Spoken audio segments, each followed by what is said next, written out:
नमस्कार, प्राइम समाचारमा स्वागत छ। म एलिना केसी। सुरु गरौँ अहिलेसम्मका प्रमुख समाचारबाट।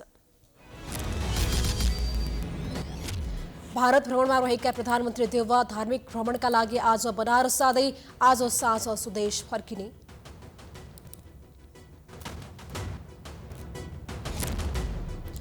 नेपाल आयल निगम र पेट्रोलियम व्यवसायीहरूबीच सहमति भएपछि आन्दोलनका सम्पूर्ण कार्यक्रम स्थगित। आजबाट इन्धनको आपूर्तिमा सहज। नेपालमा तरकारी आयातमा उच्च वृद्धि। नेपालमै उत्पादन हुने तरकारीहरूको आयात बढ्दा व्यापार घाटा झन बढ्यो।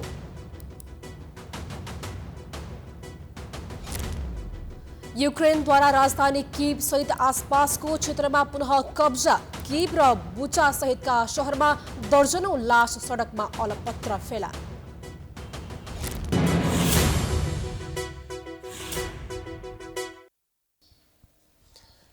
अब समाचार विस्तारमा। भारत भ्रमणमा रहेका प्रधानमन्त्री शेरबहादुर देउवा आज बनारसको धार्मिक भ्रमणमा जाँदैछन्।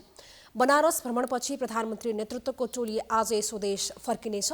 यसअघि नेपाल र भारतबीच विभिन्न महत्त्वपूर्ण समझदारी कायम भएको छ। एक रिपोर्ट।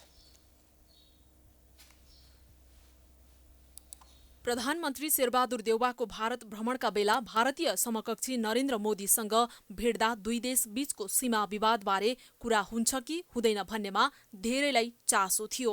अन्तत प्रधानमन्त्री देउवाले मोदीसँगको भेटमा सीमा समस्याबारे छलफल गरेका छन्।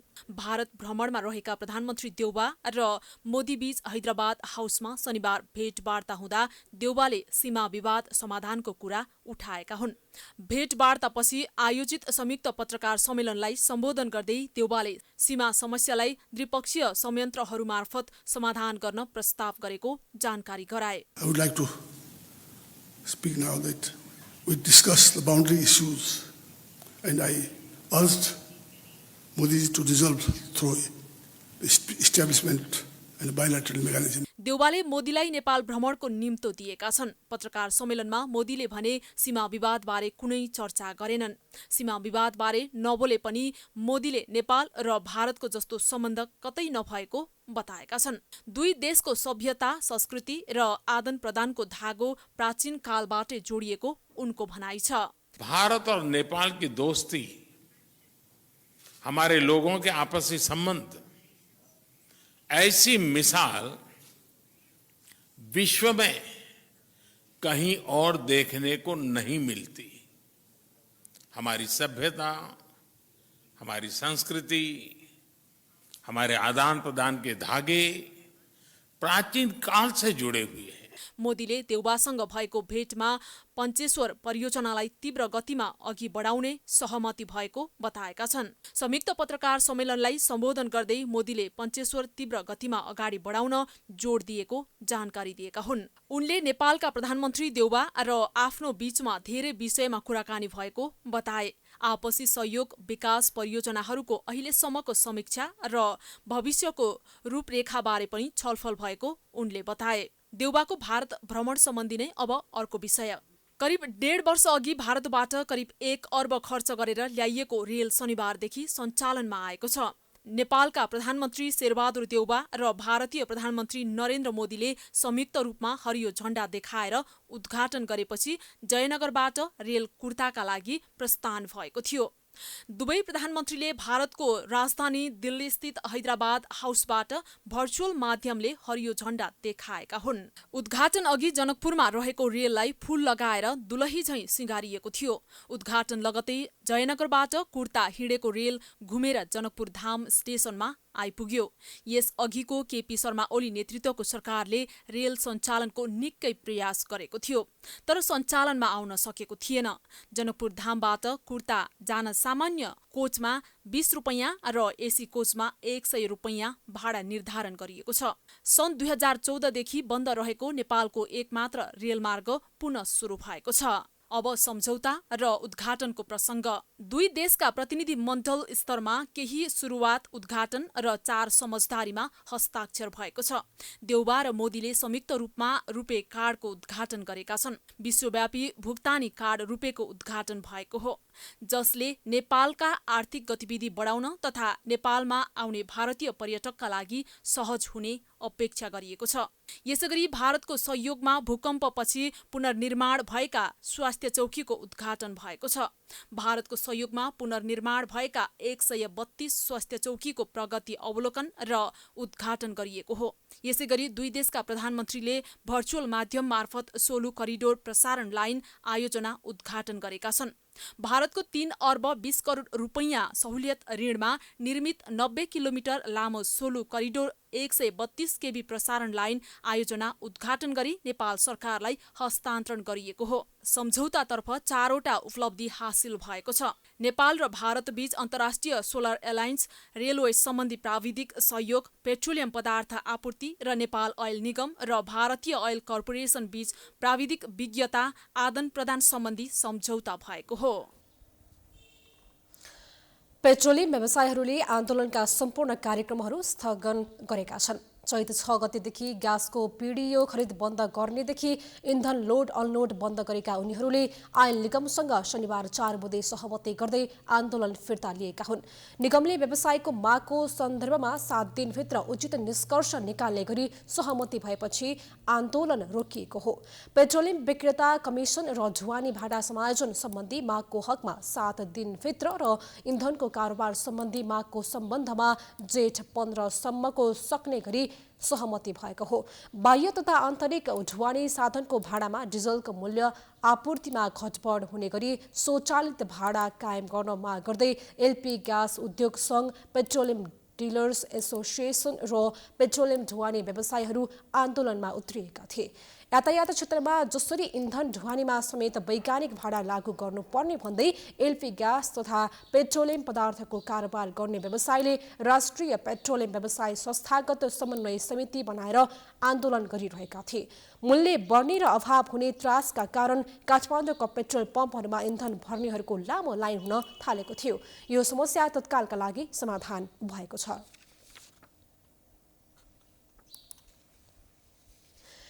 प्रधानमन्त्री शेरबहादुर देउवा 3 दिने भारत भ्रमणमा हुनुहुन्छ र उहाँको आजको कार्यक्रमको बारेमा प्रत्यक्ष जानकारी गराउँदै हुनुहुन्छ नयाँ दिल्लीबाट हाम्रा संवाददाता डेभिड पाण्डे।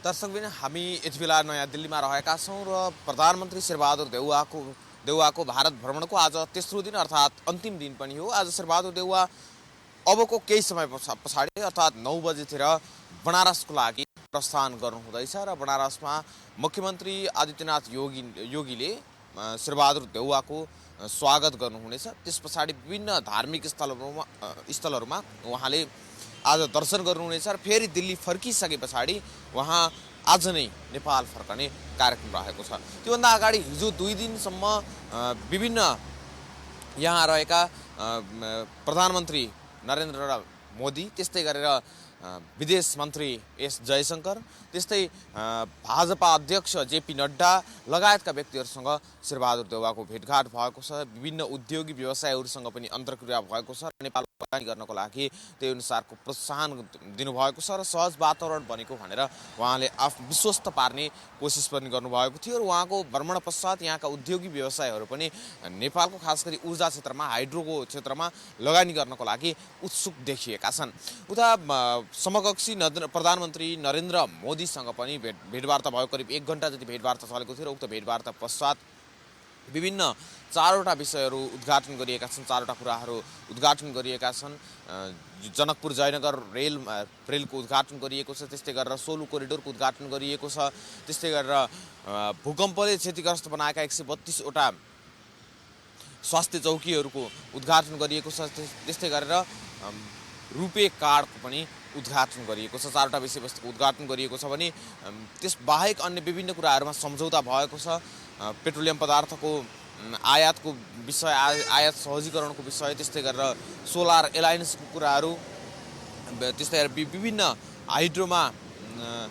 हाइड्रोलाई अगाडि बढाउने कुराहरू, खास गरी यो पञ्चेश्वर को आयोजनालाई अगाडि बढाउने कुराहरू तीव्र रूपमा अगाडि बढाउने भनेर सम्झौता भएको छ। त्यसबाहेक रेलवेको लागि आवश्यक पर्ने प्राविधिक तथा दक्ष जनशक्तिहरू आदान प्रदानका कुराहरू छन्। त्यही अनुसारको शिक्षाको लागि पनि सोही अनुसार विभिन्न प्रकारका सम्झौता भएका छन् भने नेपाल र भारत बीचमा रहँदै आएको कूटनीतिक राजनीतिक सामाजिक सम्बन्धलाई अझै बलियो बनाउनको लागि पनि द्विपक्षीय रूपमा नै अगाडि बढ्नुपर्ने भनेर एक प्रकारको समझदारी पनि बनेको छ।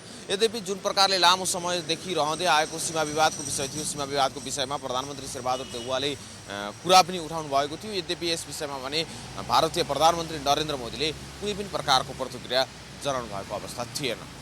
यसरी समग्रमा हेर्दा 2 दिनसम्म 3 दिनसम्म चल्ने यो भ्रमण र आजसम्मको यति बेलासम्मको अवस्था हेर्दा जुन प्रकारले उत्साह देखिएको छ र जुन प्रकारले यो भ्रमणको औचित्य अब कूटनीतिक रूपमा अथवा नेपाल र भारत बीचको जुन सम्बन्ध छ त्यो अब सुमधुर हुँदै गएको छ भन्ने भान भने हुन थालेको छ। अब हामीले निरन्तर रूपमा यो प्रधानमन्त्री शेरबहादुर देउवाको 3 दिने भारत भ्रमणको निरन्तर अपडेट दिइरहनेछौँ। यहाँबाट अब काशी जानु अथवा बनारस जानुभन्दा अगाडि पनि हामीले निरन्तर रूपमा भइरहेका गतिविधिहरू तपाईँलाई जानकारी दिनेछौँ। अब भने तपाईँको ध्यान प्राइम टाइम्स टेलिभिजनको केन्द्रीय स्टुडियोतिर केन्द्रित गर्न चाहन्छौँ। उहाँ हुनुहुन्थ्यो हाम्रा संवाददाता डेभिड पाण्ड्य। नयाँ दिल्लीबाट हामीलाई प्रत्यक्ष जानकारी गराउँदै हुनुहुन्थ्यो प्रधानमन्त्री शेरबहादुर देउवाको 3 दिने भारत भ्रमणको आज तेस्रो दिनको कार्यतालिका सम्बन्धी र भारत भ्रमणमा रहेका प्रधानमन्त्री शेरबहादुर देउवा आज बनारसको धार्मिक भ्रमणमा जाँदैछन् र त्यसपछि धार्मिक भ्रमण गरिसकेपछि आजै उनीहरू उनको टोली स्वदेश फर्किने कार्यक्रम रहेको छ। समाचारको सिलसिला जारी छ, हामी विश्रामपछि आउँछौँ। बाँकी समाचारको साथमा गर्वैदेखि बलियो भूगर्भ सिमेन्ट। विश्रामपछि स्वागत छ। अब बाँकी समाचार। नेपालमा तरकारी आयातमा वृद्धि भएको छ। अघिल्लो आर्थिक वर्षको तुलनामा चालु आर्थिक वर्षमा आयात बढेको हो। नेपालमै उत्पादन हुने तरकारीहरूको आयात बढ्दा व्यापार घाटा बढेको छ। एक रिपोर्ट। नेपालमा चालु आर्थिक वर्षको 8 महिनामा विश्वका 4 देशबाट तरकारीको आयात अत्याधिक बढेको छ। आर्थिक वर्ष 2078-79 को फागुन मसान्तमा 11 अर्ब 52 करोड 95 लाख 97 हजार रुपियाँ मूल्य बराबर आलु, प्याज र गोलभेडा भारत, चीन, बङ्गलादेश तथा इन्डोनेसियाबाट आयात भएको हो। सबैभन्दा धेरै आलु भारतबाट 6 अर्ब 56 करोड 46 लाख 43 हजार रुपियाँ र बङ्गलादेशबाट 24 करोड 81 लाख 59 हजार रुपियाँ गरी कुल 6 अर्ब 81 करोड 28 लाख 2 हजार मूल्य बराबरको आयात भएको छ। भारतबाट 25 करोड 81 लाख 32 हजार 837 र बङ्गलादेशबाट 1 करोड 46 लाख 38 हजार 800 किलो आलु आयात भएको छ। सोही अवधिमा 4 अर्ब 30 करोड 54 लाख 39 हजार रुपियाँ मूल्यको प्याज भारत र चीनबाट आयात भएको छ। भारतबाट 11 करोड 55 लाख 32 हजार 687 किलो र चीनबाट 73 हजार 680 किलो प्याज आयात भएको हो। गत साउनदेखि फागुनसम्मको 8 महिनाको अवधिमा 41 करोड 13 लाख 56 हजार मूल्यका गोलभेडा आयात भएको छ। भारतबाट 41 करोड 13 लाख 45 हजार र इन्डोनेसियाबाट 11 हजार मूल्यका गोलभेडा आयात भएको भन्सार विभागको तथ्याङ्कमा उल्लेख छ। सो अवधिमा भारतबाट 3 करोड 80 लाख 4 हजार 339 किलो र इन्डोनेसियाबाट 625 किलो गोलभेडा आयात भएको छ। इन्डोनेसियाको गोलभेडा सलादका लागि आयात भएको हो। यसै आर्थिक वर्षको 8 महिनामा भारत र बङ्गलादेशबाट 2,72,771 मेट्रिक टन आलु आयात भएको छ। त्यसैगरी भारत र चीनबाट 1,15,606 मेट्रिक टन प्याज आयात भएको छ। समाचारको सिलसिला अझै जारी छ, हामी विश्रामपछि आउँछौँ। बाँकी समाचारको साथमा गर्वैदेखि बलियो भूगर्भ सिमेन्ट। विश्रामपछि पुनः स्वागत छ। अब अन्तर्राष्ट्रिय समाचार।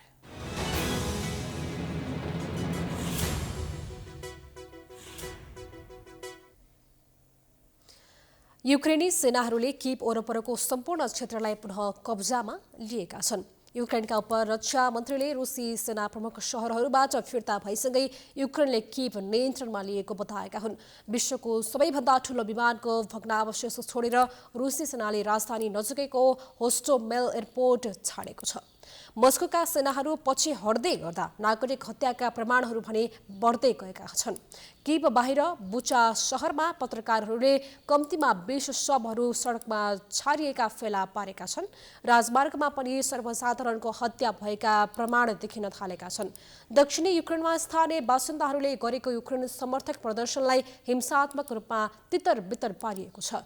युक्रेनका राष्ट्रपति जेलेन्स्कीले रुसी सेनाले देशको पूर्व र दक्षिण कब्जा गर्ने चाहेको उनले बताएका छन्। उनले मारिउपोलका रक्षा गर्नेहरूको प्रशंसा पनि गरेका छन्। अब खेलकुद समाचार। हामी समाचारको अन्त्यमा आइपुगेका छौं। जाँदा जाँदै प्रमुख समाचार पुनः एकपटक। भारत भ्रमणमा रहेका प्रधानमन्त्री देउवा धार्मिक भ्रमणका लागि आज बनारस जाँदै आज साँझ स्वदेश फर्किने।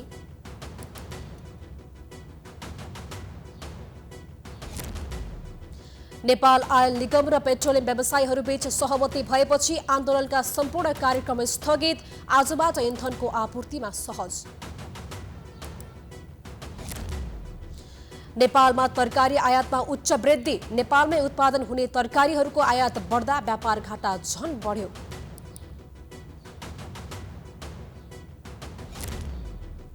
युक्रेनद्वारा राजधानी कीव सहित आसपासको क्षेत्रमा पुनः कब्जा। कीव र बुचा सहितका शहरमा दर्जनौं लास सडकमा अलपत्र फेला।